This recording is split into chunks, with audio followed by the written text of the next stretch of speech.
فضای زیبا و شیدنی.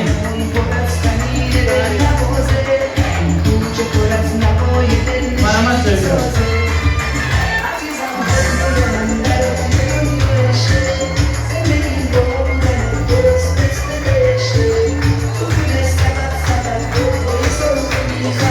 با یک آرمان آرزوهای زیاد صاحب جشن شنبه را خاموش می‌کنیم.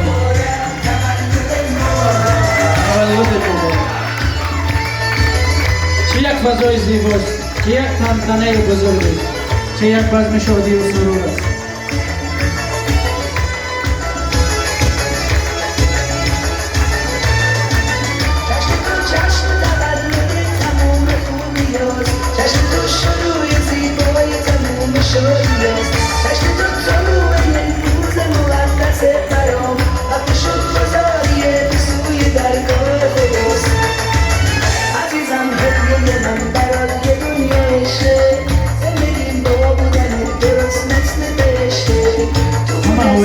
نزدیکان و پیویان شد و شیرینی چشم تا شما هم نیز به این سن و سال مبارک رسید.